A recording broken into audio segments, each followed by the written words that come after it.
Water snakes in Lake Norman have different patterns. They can either be unpatterned with the genotype AA, patterned with the genotype BB, or in the middle with just some pattern having the genotype AB.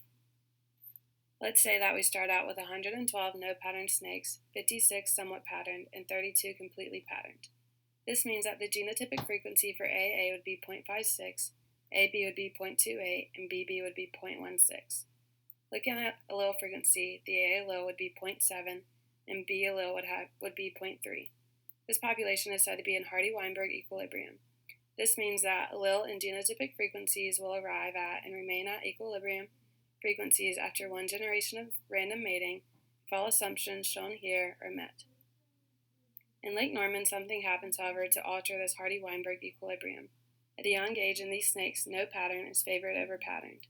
This is because the snakes with no pattern are able to camouflage better in the water than snakes with pattern. This phenomenon shows selection, and in particular, for this example, directional selection.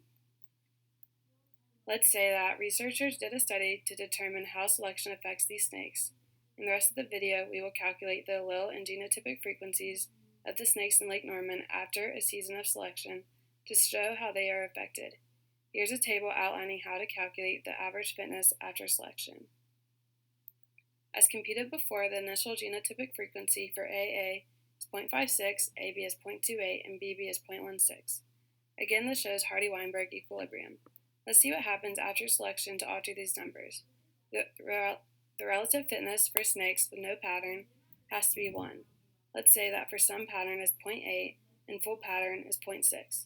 So first we have to calculate the unadjusted survivors, which is found by multiplying the frequency times fitness for each genotype.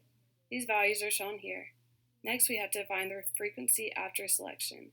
We do this by first adding the unadjusted survivors to find that total, which is 0.88.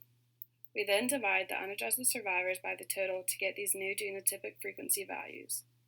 So as we see, originally 56% had no pattern, and after selection about 63% had no pattern.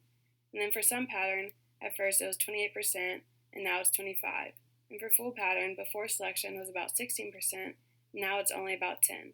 These numbers make sense because snakes with no pattern are most fit and favored to survive over the others.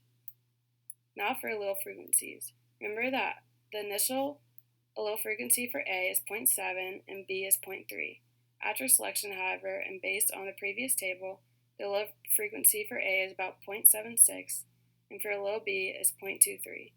So this shows that the allele frequency for A is slightly increasing. This makes sense because, again, the less patterned snakes are more likely to survive. Again, this shows directional selection because all of the alleles are moving toward the big A genotype.